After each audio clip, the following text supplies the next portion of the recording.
right, TGIF, welcome. It is Friday and another episode of the Engaging Virtual Meetings podcast, streaming on over 20 channels simultaneously around the interwebs. If you're watching us live, make sure and do us a favor. Subscribe, share, like, or comment. If you comment during a live show, we might even give you a shout out like we did to our good friend Celeste Combs on the last show.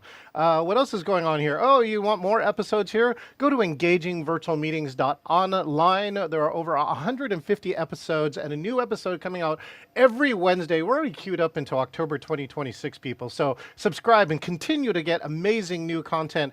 And if you want to learn how to be more engaging in the world, come to the Engaging Conference, October 28th through the 30th, engagingvirtualmeetings.com/CON, or scan this QR code and get there. Speaking of get there, this next podcast guest, she is a visionary entrepreneur who leads at the intersection of technology, leadership, and personal brand elevation.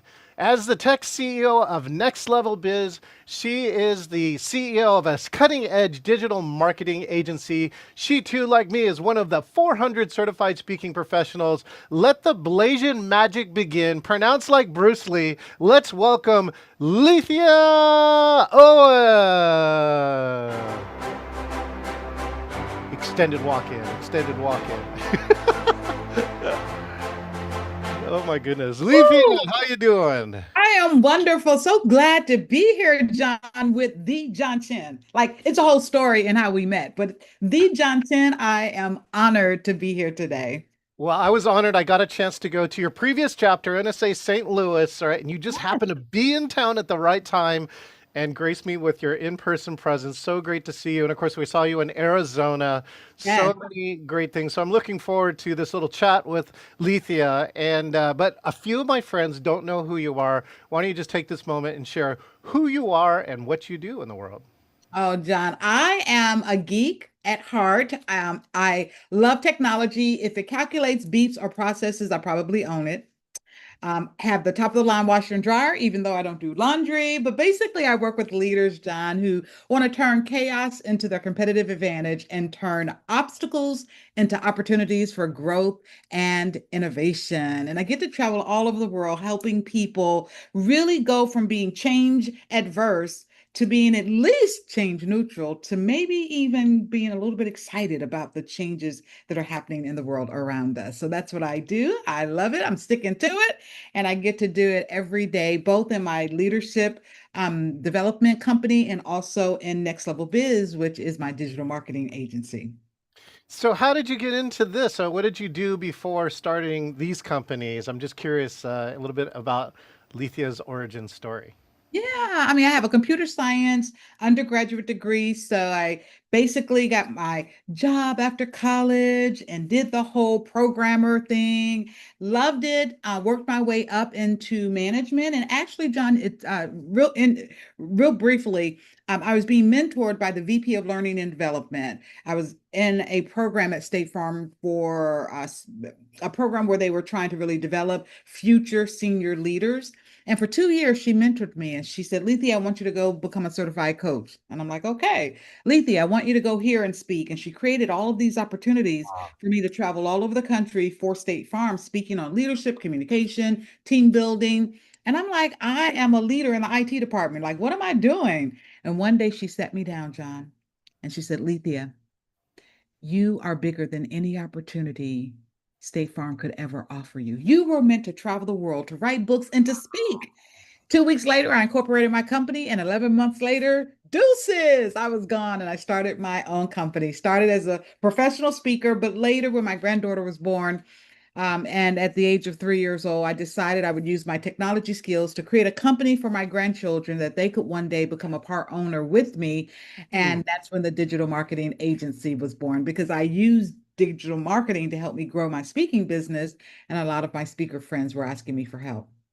Well, I get a chance to meet and hang out with a lot of the Black community in Seattle. And generational wealth sounds like a topic for you. Is that what inspired the creation of the company? Absolutely. And actually, is I focus on didactic wealth, right? So generational wealth is at risk because in 1 or 2 generations, the wealth that I will have built could easily disappear. But didactic wealth, like the Rockefellers, it's Mm. when you put systems in place that actually allow the wealth to basically be beneficial for generation and generations and generations to come, not just, for your next couple of generations. So that really was at the heart of why I did that. Now, I know my granddaughter doesn't want to be in digital marketing. My grandson, he doesn't want to be in digital marketing. However, they can be owners, part owners, and they could use the revenue that they're generating as an owner to fund whatever their dream is. And that really is what the dream and vision is.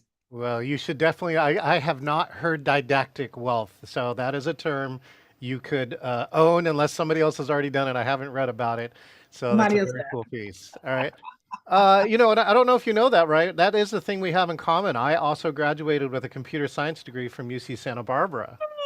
I didn't know that. And I didn't know that. I spent a decade at Microsoft, right? But one of my superpowers is not being the smartest engineer in the room. I was the engineer who could actually read and write And speak. Right, and right, speak. right, right, right. Ta-da, right? I get it. I get it. That's what made me valuable in corporate was that they could send me to almost any meeting and I could lead it, I could run it, I can engage people, I could mobilize people. It was Mm. really the people side plus my technical skills that made me such a unicorn and valuable asset in my professional career.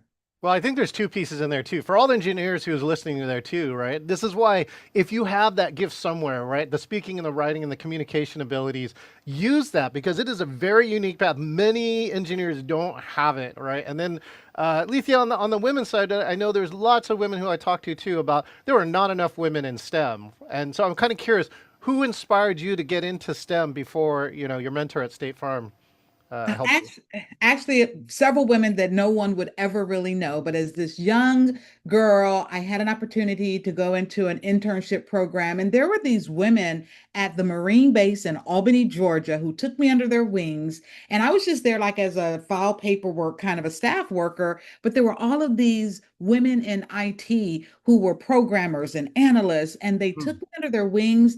And I was already very good in math and very geeky, but they showed me that it could be really cool to be a geek, right? To nerd out. And I really just fell in love with it. And Grace Hopper is Yeah. someone who really paved the way in the IT arena. I found out about her and just started reading about other women, and it didn't scare me that it was a male-dominated industry. I actually saw it as a challenge.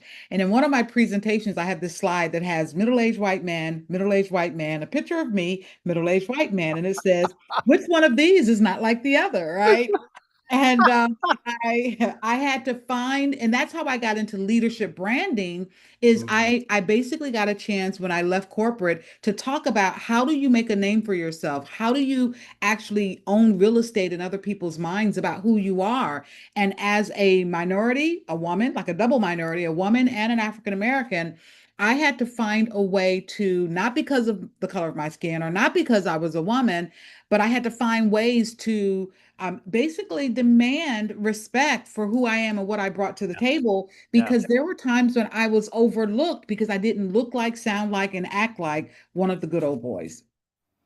I mean, the one thing I did like, at least at Microsoft in the early days, was what I love to call a meritocracy. Meritocracy was people who were put forward because their talent and their contributions, right? And so a meritocracy actually in the early stages was, I think, one of the things that kind of leveled out a lot of stuff, right? I'm not saying it would disappear, but I can tell you that by moving ahead in that way, by delivering, is one of the ways that at least worked for myself inside of that.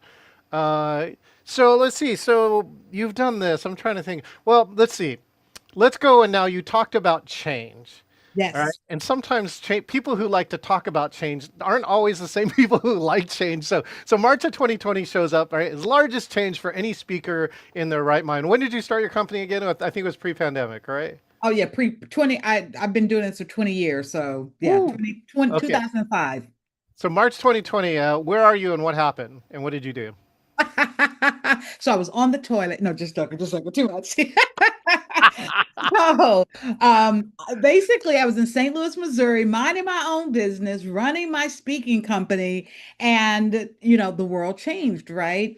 And so I was really helping people virtually on the digital marketing side of the house, but I was actually traveling mostly for the speaking side of the house. I was doing a little bit of virtual speaking for my leadership development, Yeah. but a lot of virtual speaking for the entrepreneurial side that really was wrapped up in the digital marketing. And the world changed. And so what happened was I basically shifted and focused on helping clients learn I had clients who had these big conferences and events, but they had no clue about technology.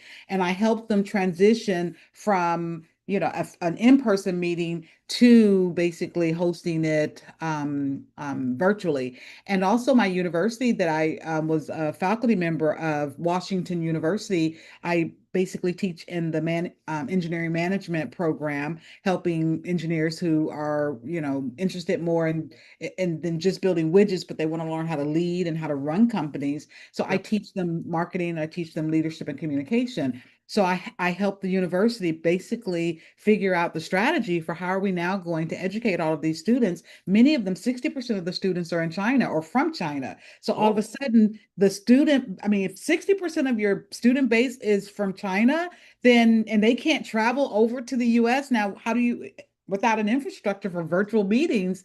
And they actually, honestly, John, don't tell anyone at Wash U I said this. This is just between us, right? Actually prided themselves on the fact that you have to come to our campus to learn from our experts. Like this whole idea of, in-person learning was somehow much better than virtual learning. Well, guess what? They had to learn quick, fast, and in a hurry that that's not necessarily the case. I think in the future, John, Yeah. we won't be talking about virtual meetings or in-person meetings. We're going to be just talking about meetings.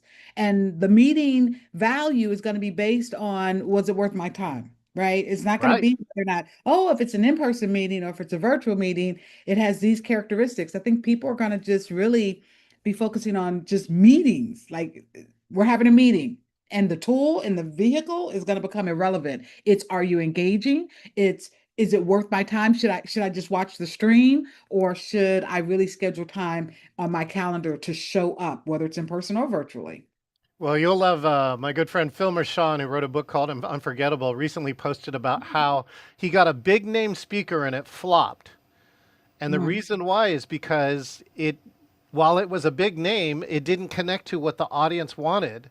And mm. so many people in the audience left because they go, this is not relevant to me, despite how, I don't care how big your name is. And so, I really think that's something we talk about inside of meetings. Doesn't matter the delivery vehicle. Right now, it still kind of does. There are things that you need to do that are slightly different. But if you get to the core of it, right, it's really around the content. So I'm curious for you, what has to happen for you? Let's say you're attending somebody else's program, Lethia. What has to happen for you so you're fully engaged in their program? People have to give me a reason, John, to lean Mm. in instead of wanting to. My inbox is right here. I have a 4-foot curved monitor. So my inbox and my calendar are always visible. And so you have to do something, say something, create an experience that makes me want to lean in and stay focused instead of looking at my inbox, which is always like just to the left. So that's one of the things that meeting and meeting planners or meeting hosts and facilitators have to do. And it's this idea that real engagement is doing something that challenges me to not be tempted to multitask. Yeah. And it could be the structure of the meeting, it could be something, some tool or equipment that you're using that keeps me engaged. But what I find, John, oftentimes, and you do this so brilliantly, like this is just so you, and it could be simple. It's not really even that big of a thing, but you surprise people all the time. We don't know what's coming when we're in a meeting with you. We have no clue. And I think it's easier than people think it is to surprise people, right? Yeah. I think it's easier. And so when you create a meeting so engaging and it's so magnetic, Give me a meeting that makes me forget that I'm wearing pajama pants and makes me want to just stand up and clap. And all of a sudden, it's like, oh, wait, I got on my suit up here, but I got on pajama pants at the bottom, right? But like, give me a meeting so engaging and one that I could be so wrapped up in that I forget that I'm even in a virtual meeting. You should forget you're in a virtual meeting and you should be able to do things like completely turn your world upside down, right? In such That's a what I'm talking way, about. Like, you that's what I'm know, talking about, John. We never know what we're going to get with you.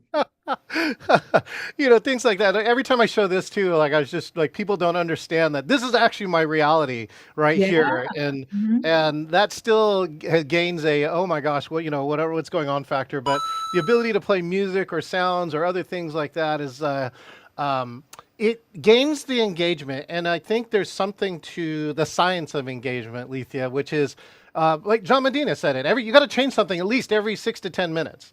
Right, the human brain is almost designed to check out in 9 minutes 59 seconds, and so you need to do something else. And you'll love my other new piece. I have this new measurement called TTE. Have you heard of this? No, no, no. I think I have. Did you share that in St. Louis? Yes, actually, I did. Yes, that's right. I was like, Okay, I so did hear this, but where? It was from you. it's right. So good, it's working. I shared it with Teresa, one of our Black NSA members, and on the plane because I ended up riding the plane with her, and then she texted me like a day later, and she goes, "Oh my gosh, John, I totally get what you're saying." Like two speakers went on and started to introduce themselves, and took over 20 to 30 minutes just for the two intros in a 50-minute session. She goes, I'm dying in here, right? It's over 30. You're right. The TTE is over 30 and it's still going. The clock is still ticking. And it's the time to engagement, TTE, time to engagement. How long does it take for you to engage with the audience? Many of the Hall of Famers I've clocked are 0 to 1. They find a way to engage their audience in the first 60 seconds. That's part of what makes them a Hall of Famer. And Yeah. but even top people sometimes forget if they're not prepared, if they're not right, if they like got I don't know, they did something, they forgot. And I think it's so important because once you have that engagement, especially this is something I've been saying, Lethia, and hopefully you agree. The first 5 minutes of your presentation are the most important. Yes, absolutely. Because you in that first 5 minutes, you're giving me a reason to want to stay or read my email, right? Because even if here's the thing, John, even if they physically stay, mentally they may check out. They may be I know. gone. Oh, I know. And you can Yeah. see it, you can feel it, you can hear it. Things like cameras turn off and all sorts of other things going on. And I got a comment once, Letha. This is the ultimate compliment. Somebody said, John, you're too engaging. I was going to like read like school paper. I was going to review school papers while listening to you, and I couldn't do it. I just couldn't. I had to turn on camera. I hung out. I started replying, That's blah, like blah, you're too blah. handsome. That's like you're just too like Yeah, yeah, yeah, you're too amazing. You're too beautiful. You don't. Oh my gosh. oh, I love it. I love it. John, I Uh, think that if when you're in a meeting, if it could be replaced by an email, it probably should be. yeah. Or video.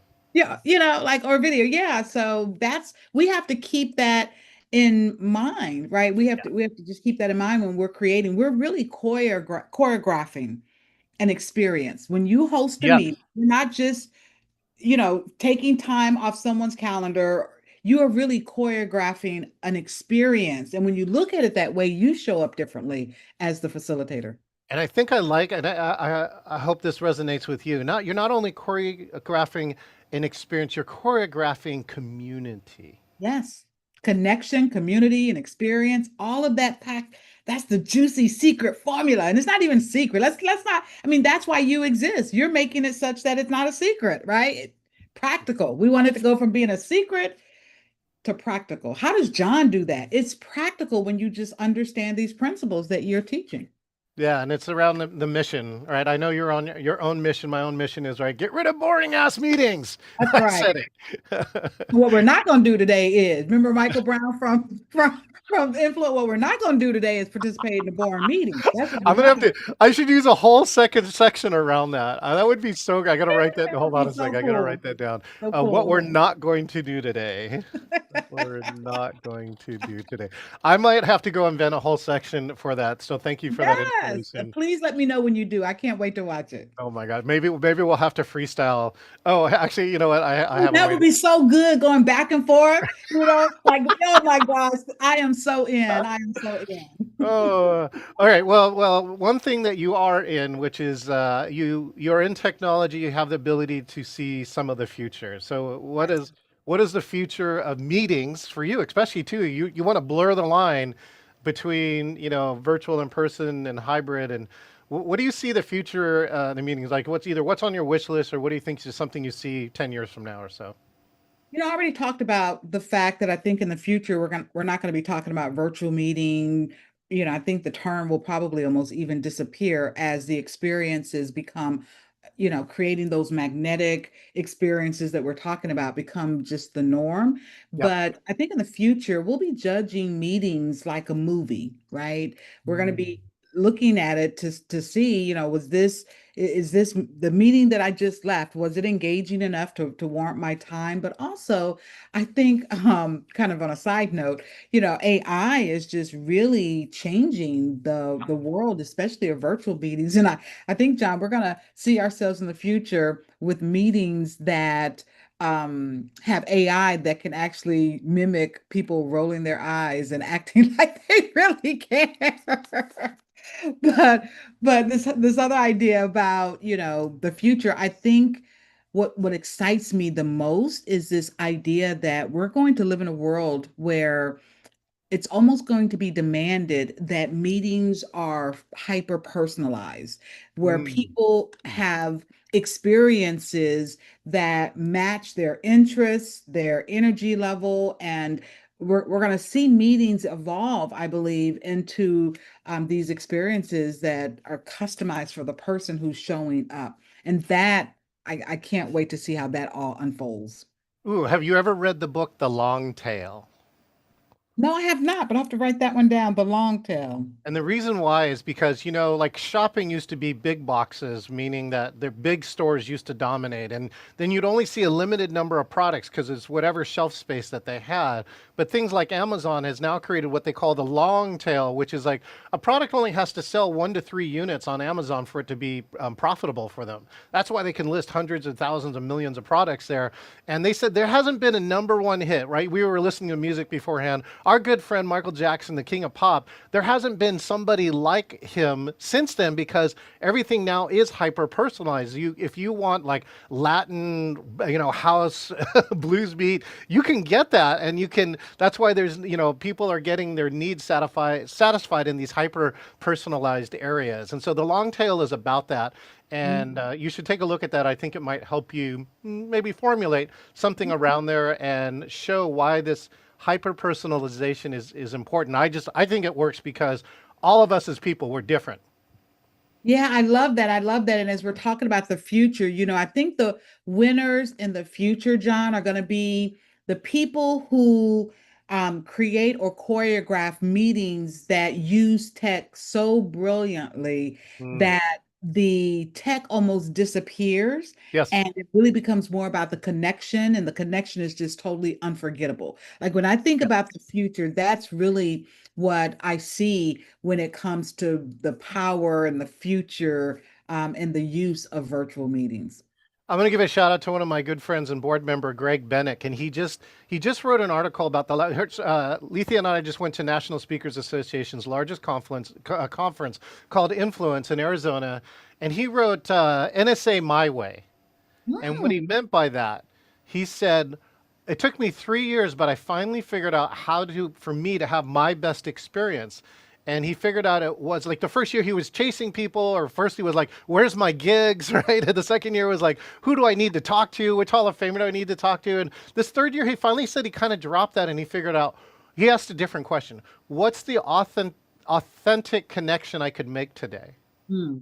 And his Mm. whole experience changed.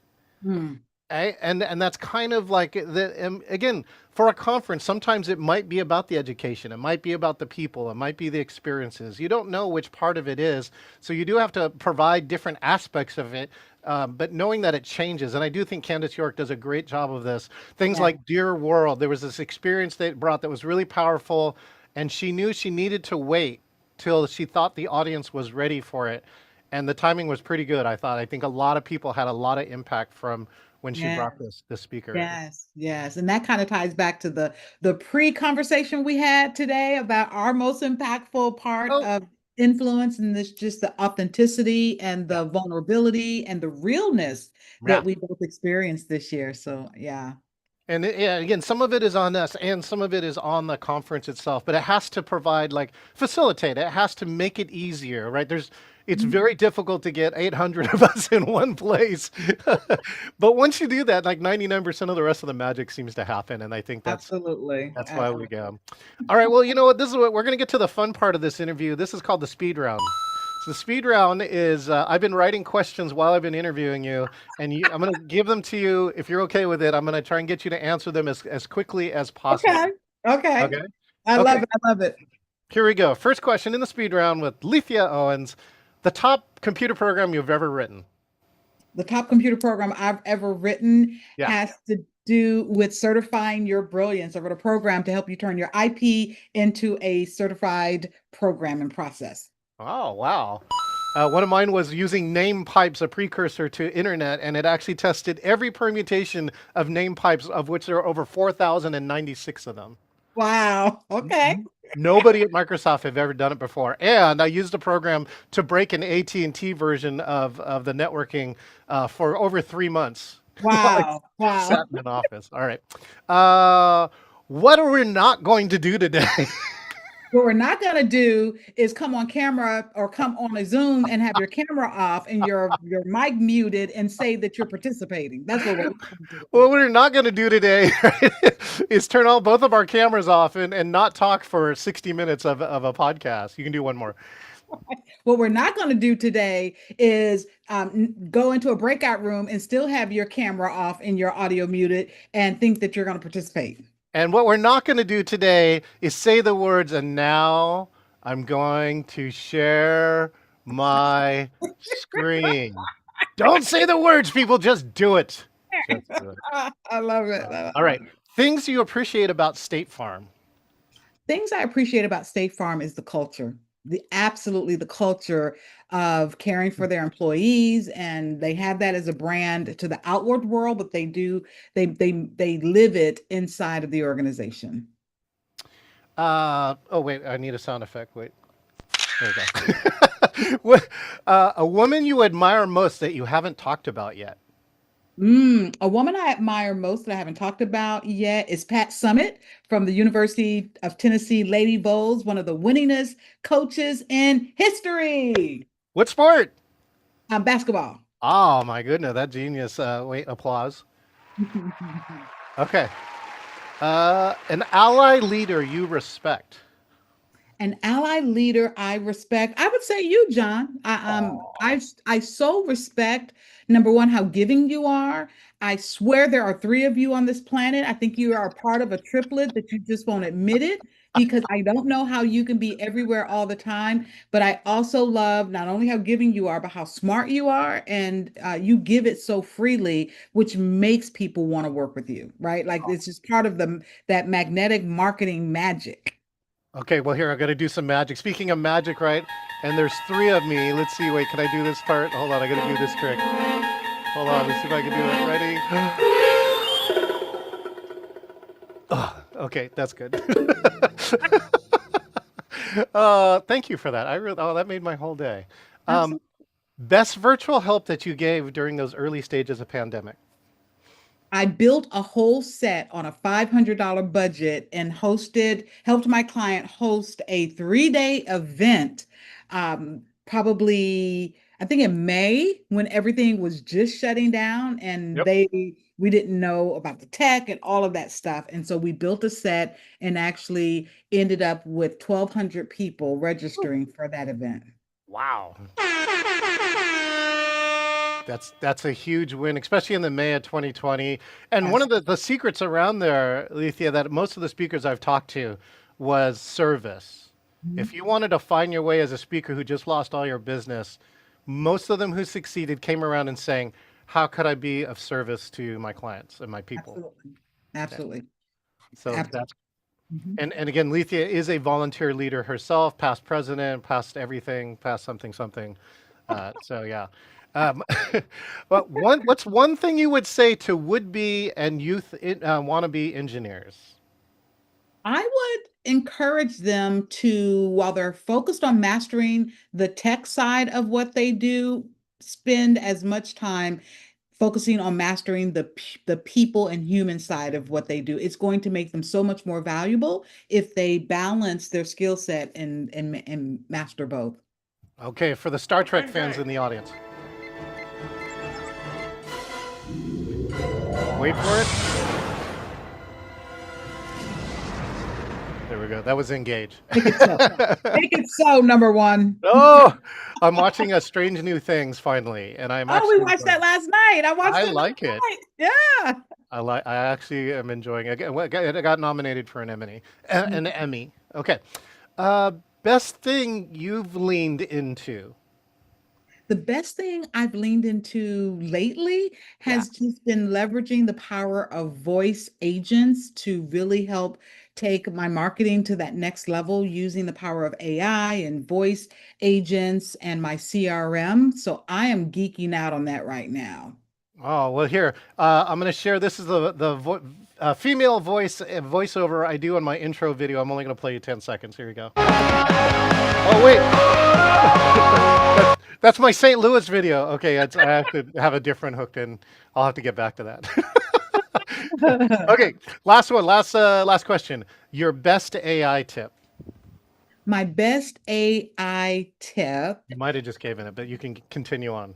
Yes, yes. My best AI tip is even if you're not a coder, practice using AI to write applications to solve some of your business challenges. You would be surprised what you could create when you give it the challenge, tell it to write an application or write code that can run an application to solve some of your business challenges that you're spending 2, 3 hours trying to figure out. It can do in a matter of minutes. And I actually want to share the one that I got that I'm just starting to use. But a gentleman that Terry Brock introduced me to is running a hyper realistic AI modeling agency. The real, What? I know you could, if you had a piece of fashion, you could give it to him and he will generate you AI models of your clothing. I love And it. the real tip, he says, I said, how did you get some of them? He goes, I have AI write the prompts to get those images. So that's the other part. Using AI to create AI is really the recursive tip of the day, at least for Absolutely. myself. And then, all right, here's the last piece you can leave people with. You know, Lethia, if you can leave people with and you have them remember one thing from this particular podcast interview, what would you want that one thing to be? I would like for them to think of disruption not as a threat, but as an invitation to find out what you're really made of. Because when you are disrupted, you discover things about yourself that you didn't know before. Well, you'll love that. We were talking about the Dear World experience where they write things on your arms, and the things that I wrote, I haven't going to publish. I'm probably going to publish it next week. It said, "COVID saved my life," I saw that. Yeah, I loved it. and Yeah. and the real key behind that was because I was able to embrace change Yeah. faster than anybody else, and it changed my life. Yeah. So And change, I believe, is our new competitive advantage. Those who develop the skill set of not being change adverse, but seeing change and yeah. welcoming it because it's going to happen anyway. There's nothing you could do to stop it. So if you develop the skill to recognize it, process it, and then respond to it faster and better, that's a skill that every individual and every leader must develop if you're going to win in the future. I hear you. Thank you so much, Lethia, for being a guest here on the Engaging Virtual Meetings podcast. And I look forward to seeing you next time as soon as I can, seeing you in the real world or the virtual world. Awesome. Awesome. Can't wait to see you again soon.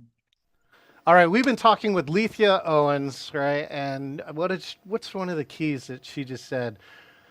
Look forward to change. Look forward to the opportunity that change presents, not the pain in the assness or whatever. She didn't use those words. I use those words. around change. And speaking of change, make sure and subscribe, share, like, and comment if you're here on social media with us. If you want all the episodes, go to engagingvirtualmeetings.online. 150 episodes and counting.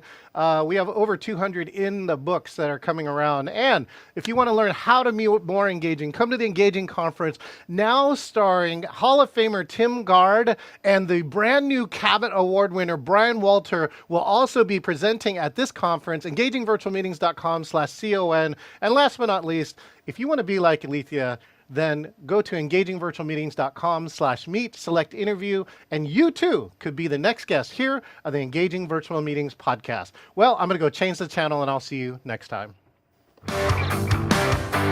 Don't we start people